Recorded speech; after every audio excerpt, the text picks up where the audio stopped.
I thought he was saving for our wedding. Turns out, he was saving to leave me for the woman he was cheating with. We had a joint account labeled Future Us. Every month, I added my half, thinking we were building something real, until I accidentally found a receipt, a one-way flight, an apartment lease, both tied to a city I'd never even been to, and a second name on the lease, a woman I'd never heard of. But I didn't fall apart. I went quiet, pulled my money, saved the proofs. Now I'm free. And he's the one left broken. We had a shared savings account called Future Us. Cute, right? We made the name together at our tiny kitchen table with 2 chipped mugs of peppermint tea and matching optimism. Every month, we'd transfer money into it, 300 here, 500 there. I thought we were building towards something permanent. A wedding, a house, a life. I was wrong.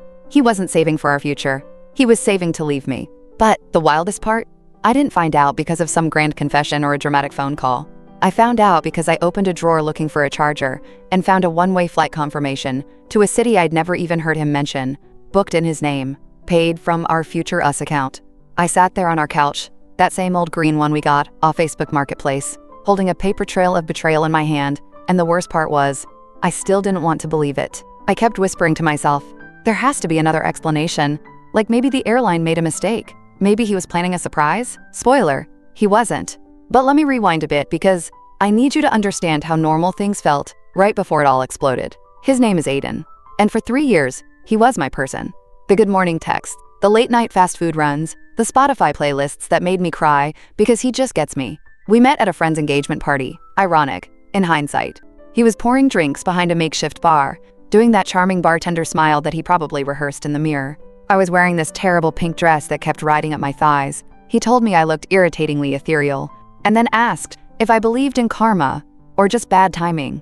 I fell so hard, so fast. We started dating the week after. He moved in 10 months later. At first, it was bliss. He made the best omelets. He remembered my work meetings better than I did. He kissed my forehead every time I got anxious and said, "You're safe here." And for the first time in my life, I actually believed it. So when we started talking about marriage, just casual conversations, nothing official, I was ready. When he suggested we start a joint savings account for our future, I was honored. Like, wow, this man sees forever with me. I didn't know he saw a way out. Instead, it started small, tiny things I didn't think mattered. He'd act weird when I looked at our bank account. If I asked about the balance, he'd grab my phone and say, "Here, let me show you," and then scroll fast before I could really look. But I brushed it off. I trusted him. We always split everything, groceries, rent, even date night, and I thought I would have noticed if anything shady was going on. I mean, he made me a Google Calendar invite once for our 6-month anniversary dinner. That's how thorough he used to be. So how did I miss this? And why does betrayal hurt so much more when it comes from someone who used to memorize your Chipotle order? Because here's the part that really breaks me. Just 3 nights before I found that flight confirmation, he held my hand and said he couldn't wait to spend forever with me. And I believed him. I wish I could tell you the moment I found that plane ticket was the moment everything made sense. It wasn't. It was the moment everything stopped making sense. I stared at that printed itinerary for longer than I want to admit, willing it to disappear, like maybe if I blinked hard enough, it would change into something innocent like a surprise trip for us, or a business conference I'd forgotten about. But the destination was clear. Boulder, Colorado. One way, no return. We live in Philadelphia. Aiden had never even mentioned Boulder. He's not outdoorsy, hates hiking, and once said snow makes his bones feel old. So, what was in Boulder? And why was the payment from our account? I grabbed my laptop and logged into our banking app. For the first time in weeks, that was always Aiden's domain. I trusted him with our finances because, honestly, numbers give me anxiety. But that night, I forced myself to look, and what I found flipped my stomach. He had labeled the transfer as Airfare Life Admin. Life. Admin. Is that what I was? A chapter to wrap up before the next upgrade? The deeper I dug, the more things unraveled. He had this spreadsheet saved on his Google Drive, titled Financial Trajectory. Sounds boring, right? Except when I opened it, it wasn't just budgets or savings goals. It was a plan, like a full-on escape plan. Columns labeled Exit Timeline, Relocation Budget, First Month Expenses, Cutoff Date. I swear my hands were shaking so badly, I could barely keep the laptop steady. The projected cutoff date? 4 weeks from now. 4 weeks. And the worst part? The last cell in the spreadsheet read, Begin distancing emotionally. Late March. Guess when I found this? April 2nd. I wanted to scream, or call him, or throw every dish we owned at the wall. But I didn't. Instead, I sat on our beige couch, the one I picked out, and I replayed the past 2 months in my head, looking for signs. And suddenly, They were everywhere. How he stopped leaving little notes in my lunch bag like he used to. How he barely touched me in bed, even when I reached for him first. How he kept saying things like, "Don't you think it's weird how fast people get married?" when we watched reality TV together. Then there was the way he'd started working late every Thursday, and how I once texted to ask what he wanted for dinner, and he didn't respond for 5 hours, but then posted on Instagram from a rooftop bar. That's when I stopped crying. That's when the numbness cracked and something hot and focused started to take its place. Not rage, not yet, just clarity. If Aiden was planning to leave me, I needed to find out how far the lie went, how much of our life was even real. And that meant I needed help. So I texted my best friend, Cam. Just 5 words. I need you. No questions. Cam showed up 20 minutes later, wearing the same oversized hoodie from college and holding a grocery bag filled with sour candy and energy drinks, like we were prepping for a sleepover, not an emotional apocalypse. She took one look at my face and said, "Tell me who I need to hate." I handed her the printout of the plane ticket and the laptop with the spreadsheet still open. Watched her eyes widen in real time. She whispered, wholly, then stopped herself, shaking her head. This is next level manipulative. He was planning this for months. Looks like it. I muttered. There's a whole budget for storage unit fees. He literally itemized ghosting me. Cam sat down next to me and pulled the laptop closer, scrolling with an intensity that scared me a little. All right, so what's the plan? You want to confront him? Kick him out? Key his car? I gave her a half laugh. I don't even know yet. I need more info. I need to know how deep this goes. And that's when I remembered something. Something stupid and small, but suddenly so important. 2 weeks ago, I had gone to grab Aiden's hoodie from the back of his closet, his favorite one, the gray one with the paint stains. And I found his gym bag on the floor behind it, not in its usual spot.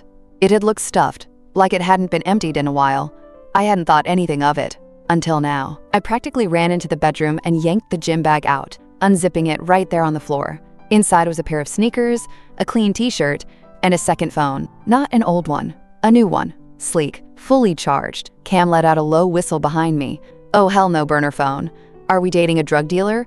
Or just a really bad fiancé? The screen lit up with one swipe. No password. Rookie mistake, Aiden. There were no saved contacts, just numbers. But the message threads told me enough. The most recent one was from that morning. Him. Got the Airbnb sorted. Keypad code is 0437. Them. How soon can you get out of there? Him. Soon. Everything's almost done. Just have to play it cool a bit longer. Play it cool. That's what our breakfast had been.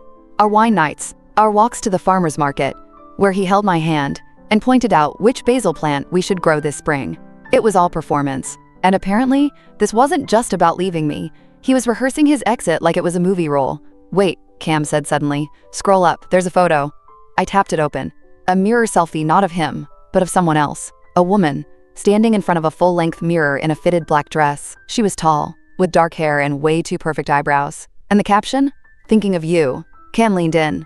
Who the hell is that? I was too quiet, because I'd seen her before. She worked at the cafe near Aiden's office. He always joked that she gave him extra foam in his lattes. Once, I'd even teased him.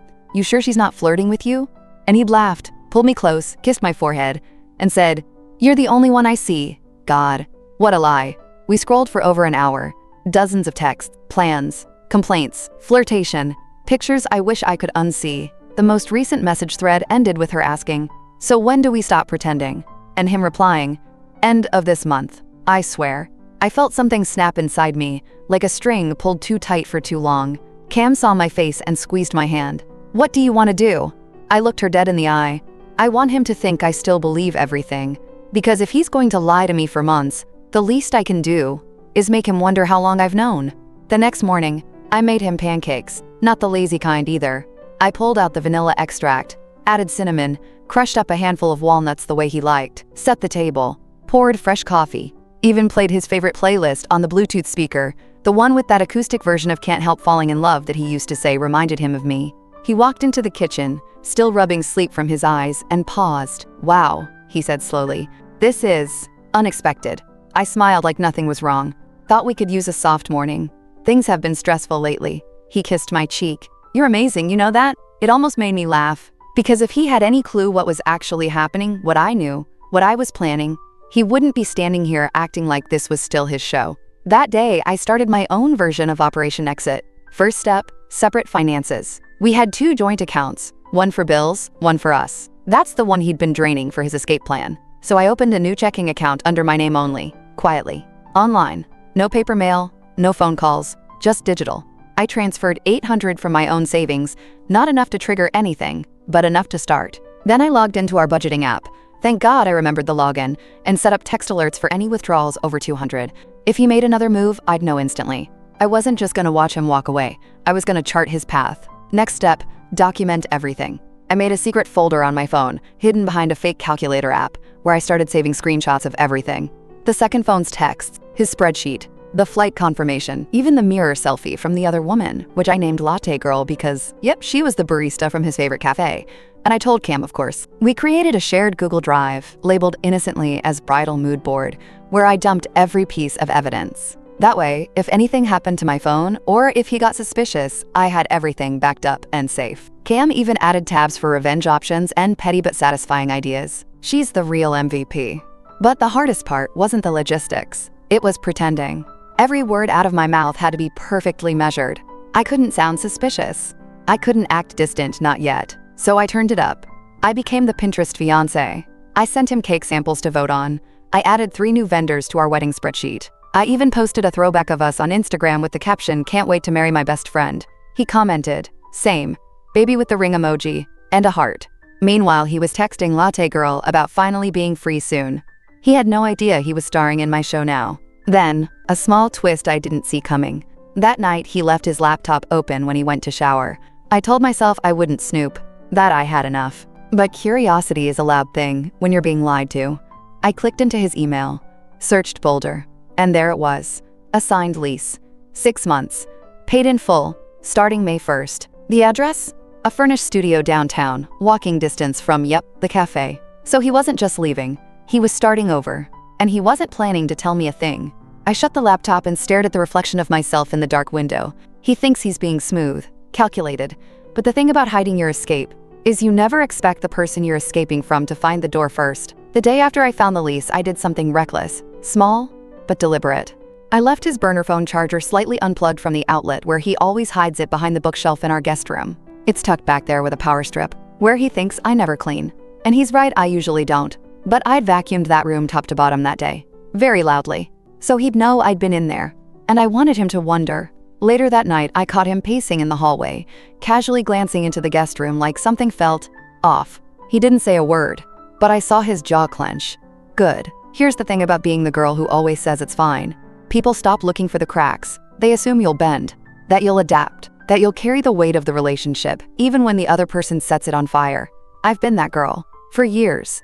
And I think Aiden really believed I'd cry when he left, that I'd beg for answers, that I'd scroll through his Instagram at 2 a.m. whispering, "What did I do wrong?" He had no idea that every kiss he gave me this week made me stronger, because I wasn't just kissing a liar, I was studying him, documenting him, preparing. So when I got a message from an unknown number the next morning, I was ready. Unknown. "Hey, this is Jess. I know you don't know me, but I think we need to talk. It's about Aiden." I froze. My first thought, Latte Girl? But no, the name didn't match. I clicked on the profile pic, a blurry photo of a dog and a hand holding a beer can. I hesitated, then texted back, "Me. I'm listening." And what she told me changed everything. Jess was Aiden's ex, from before me. They'd dated for over a year in his early 20s, and apparently, he ghosted her out of nowhere, moved cities, blocked her on everything, and disappeared just like that. She said she only recently found his name again because of a tagged photo from my engagement announcement. Yes, he had the audacity to let our engagement post be the thing that reconnected him to a woman he ghosted. I thought maybe he'd changed, Jess wrote. But then a mutual friend said he's planning to move again. Same pattern. New city, new girl, same silence. I felt sick. Because it wasn't just me. This was his thing. Later that night, I couldn't stop shaking. I stood at the sink washing dishes while he played video games in the next room, headphones on, yelling at his squad like nothing was wrong. Like he hadn't shattered another girl before me. Like I wasn't standing here, holding the full weight of 2 women's heartbreak in my chest. I gripped the sponge tighter. My hands were pruning in the water. And I made a decision. He's not getting a clean break. He's getting a mirror. One that reflects exactly who he is, right back at him. So I texted Jess again. "Emmy, I have a plan. Want in?" Jess agreed to meet the next day. Neutral ground. A coffee shop 2 neighborhoods over. She said she'd wear a green jacket and bring a yellow notebook. I showed up 20 minutes early, sitting by the window like some undercover version of myself. No makeup, hair in a low bun, hoodie and sunglasses. If this had been a month ago, I would have made a joke about being incognito. But this wasn't a joke. This was war prep. When Jess walked in, I knew immediately. She was tall, freckled, with this sharpness in her eyes that said she'd been through some things, but also, she wasn't someone you cross twice. The yellow notebook was clutched in her hand like it held state secrets. We made awkward eye contact, gave each other a little half smile, and sat down with our overpriced lattes like we weren't about to form a revenge alliance. I thought I was over him, Jess started, flipping open the notebook. But when I saw that he's still pulling the same disappearing act on women years later, she looked up at me, eyes narrowed. I couldn't stay quiet. That's when I told her everything. The second phone, the lease, the text, latte girl, aka Mia, the barista from his work cafe, the exit spreadsheet with the begin emotional distancing column. Jess just shook her head and muttered, "Wow, he upgraded his tactics, but not his morals." Apparently, she'd seen early signs back then, sudden mood shifts, periods of emotional detachment, unexplained weekend trips, but she chalked it up to stress. And just like me, she trusted him. We sat for almost 2 hours, trading stories, comparing timelines, making a list of all the places he reused the same lines. You'd think that'd be the worst part, realizing your heartbreak wasn't even personal, just recycled. But it wasn't. The worst part was how normal he seemed through it all. Charming, considerate, the kind of guy who remembers your coffee order and kisses your forehead while lying straight to your face. By the time we left, we had a plan. We named it Operation Mirror. Step 1. Create a fake account on Instagram. We used one of Jess's old email addresses and a stock profile photo. Just a girl next door vibe. Soft lighting. Captioned a few posts with Taylor Swift lyrics and brunch selfies to make it real. This account would follow Aiden, react to his stories, and slowly build rapport sliding into DMs with just enough curiosity to pull him in. Jess would handle the messages. She knew his rhythm. We weren't doing it to flirt. We were doing it to see what he'd say when he thought nobody was watching. Step 2. I'd continue playing the sweet, clueless fiancé. Keep the ring on. Keep smiling. Keep planning our wedding. Meanwhile, Jess would monitor the messages. And Cam, my best friend, and chaos enthusiast, would start quietly contacting people Aiden ghosted in other cities. She was already 3 tabs deep in his old LinkedIn connections. "Every con leaves a trail," she texted me. "I'm just sweeping the floor." Later that night, Aiden brought me takeout sushi and kissed the top of my head. "You've been so chill lately," he said. "It's nice. Feels like us again." I smiled up at him. "Yeah," I said softly. "It really does." But in my head, all I could think about was the fake girl he was about to meet online, and how she was going to show him exactly what it feels like to be lied to by someone who knows you're lying back. By Wednesday afternoon, Aiden was officially in the DMs. Jess sent me the screenshots while I was on my lunch break, pretending to care about a team meeting. I opened the text under the table, and boom, there it was. "Aiden, hey. Noticed you followed me. You look kinda familiar. Did we go to temple?" Classic. Smooth, but not too smooth. Like, he wanted to seem casual while casting the line. Jess had named our fake account brooklyn.by.brunch. Just enough aesthetic thirst traps and relatable captions to lure him in. The bio said, "Just a girl who likes books, brunch, and bad decisions." Apparently, Aiden saw bad decisions and took it as a personal invitation. Jess, as Brooklyn. "Haha, nope, I'm a Jersey girl. But you're cute for even asking, Aiden." "Well, damn, my mistake. Cute and clever? Dangerous combo." "Aiden, what do you do besides giving strangers butterflies on Instagram?" "Butterflies? Butterflies? Sir, you made me eat lentils for 3 months so we could save for a house, and now you're out here handing butterflies to strangers on Instagram?" I read the messages 3 times just to make sure I wasn't missing sarcasm. Nope. He was sincerely trying to flirt with a woman he thought was a total stranger, while still coming home to me, calling me babe, and asking if I'd finished ordering the save the dates. Later that night, while he sat next to me on the couch watching a documentary about mountaineering, I scrolled back through his new conversation with Brooklyn. He had now sent 5 messages. One of them included a selfie. A mirror selfie. Shirtless. In the bathroom we share. I stared at that picture on my phone, while he reached into a bag of chips beside me, and asked if I wanted anything from Trader Joe's tomorrow. Trader Joe's, the sacred place we go to as a couple. You'd think I'd be angry, or devastated, or numb. But honestly, I started laughing. Just this soft, almost maniacal chuckle that slipped out before I could catch it. He looked at me. "What?" I waved him off. "This documentary is wild," I lied. "Who climbs Everest with no gloves?" He nodded, completely buying it. Idiots. If only he knew. The next morning, Jess messaged again. "Jess." He asked if I'm single. I told him complicated. He said he relates. Oh, do you now, Aiden? Relates. While your fiancé is home meal prepping your lunch and pretending not to notice that your gym bag never smells like the gym. That was the moment it clicked. He didn't just plan to leave me. He was already gone. Emotionally, mentally, he'd just forgotten to tell me, which meant I didn't owe him kindness. I owed him clarity. But first I needed him to dig his own hole just a little deeper. That evening, I dropped a new breadcrumb. Casual. Subtle. I left my laptop open on the kitchen counter while I cooked, with a tab open to an article titled, "Signs Your Partner is Emotionally Checked Out." The title was big and bold. Aiden walked in, sniffed the air, and said, "Ooh, is that the pasta with the sausage you make? That stuff slaps." Then he saw the laptop. He paused, long enough for me to know he read it. "What you reading?" he asked. I shrugged. "Oh, just relationship stuff. Nothing serious." He stared for a beat too long, then smiled. Kissed my cheek. "Well," he said, "hope I'm not one of the bad signs." I kissed him back and whispered, "We'll see." Jess sent the message on a Friday morning, pretending to be spontaneous. "Brooklyn, wanna grab a drink sometime? You seem fun." He replied within 5 minutes, "Aiden, I thought you'd never ask you free next week." And just like that, he was caught, planning a date, while engaged, with a woman who didn't even exist. Well, who existed, just not in the way he thought. We let him choose the place, some cocktail bar in Fishtown, with 16 martinis and moody lighting. The kind of place he always claimed was too expensive for date night when I wanted to go. The irony, I'd been there before, with him, last year, our anniversary. He made a toast back then, to building our future. Guess this was part of that, huh? Meanwhile, at home, I kept playing my role. That weekend, I suggested we finally book the caterer for our wedding. He blinked, just a flicker of panic, but recovered fast. "Yeah, sure, let's lock it down." Then, while scrolling through menu options, he casually mentioned maybe pushing the wedding to next year, just to give us more space financially. He was soft-testing the exit, trying to lay the groundwork for his fade out. I smiled. "Whatever makes you feel comfortable, babe." He kissed my hand like I hadn't seen his entire backup life in real time. Jess and I planned every detail. She wouldn't actually meet him, not fully. The point wasn't to give him an affair. It was to give him the illusion of one long enough to trap himself in lies. We made a deal. She'd show up, just late enough to trigger suspicion. I'd be watching from the bar. Not in disguise, just in the background, like any other girl on a girl's night out.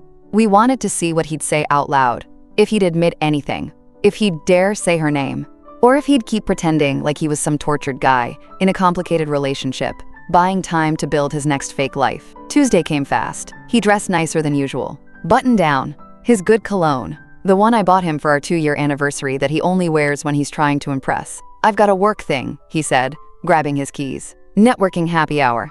I smiled from the couch. "Have fun, babe."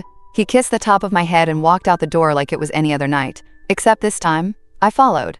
I Ubered to the bar separately. Cam came too, sitting a few seats away with her hood up, sipping a mocktail like a spy in a Netflix original. We got there early, waited, and then Aiden walked in. Alone. He chose a high top near the back and kept checking his phone. He ordered a whiskey neat, then another. He even pulled out a breath mint and tucked it under his tongue. I watched from the bar, heart pounding, stomach tight. He looked nervous, excited. He was trying. For Brooklyn. Not for me. Not for the woman who packed his lunches and paid half the rent and kept the houseplants alive and loved him through every panic attack. No, he got excited for a mirage. Jess texted him 15 minutes in. "Hey, sorry, stuck at work. Can we reschedule?" He replied, was really looking forward to seeing you. But sure, let me know when." He waited another 20 minutes, finished his drink, checked his reflection in his phone, and then he pulled out his second phone and texted someone else, not Brooklyn. "Mia, latte girl, you around tonight?" 2 women, 2 betrayals, 1 bar. He had no idea that 3 feet away, I was watching it all. I got up, walked outside, and called Jess. He took the bait, and then some. Her voice was ice cold. "Ready to burn it down?" I looked through the window one last time at the man who thought he was playing all of us. "Almost," I said. "Not yet, but soon." Because I didn't just want to catch him cheating. I wanted to catch him lying about it afterward. Watched him through the bar's window button down crisp, cologne still clinging to the air around him, sipping whiskey like he hadn't already made his choice months ago. He wasn't waiting for me. He was waiting for the next illusion, the next girl to believe he was good, the next life to build on lies. When he pulled out that second phone and messaged Mia, the same girl who smiled at me behind a cafe counter while giving him free foam, I felt something inside me finally shift. This wasn't heartbreak anymore. It was clarity. The man I loved doesn't exist. He's just a character Aiden plays, charming, steady, future-focused. But when you zoom out, the script is always the same. Build trust, plan the escape, move on, before anyone can call it what it really is, emotional fraud. I stood in that cold street and realized he thinks he's ahead, but I know everything now. And the best part? He still thinks I'm his backup plan. He has no idea I'm about to become his consequence. He walked into the apartment at 10:42 p.m. smelling like whiskey, ego, and cheap betrayal. I was sitting on the couch, barefoot, calm, wearing that old hoodie of his he used to call my favorite thing you wear. The lights were dim. The TV was on but muted.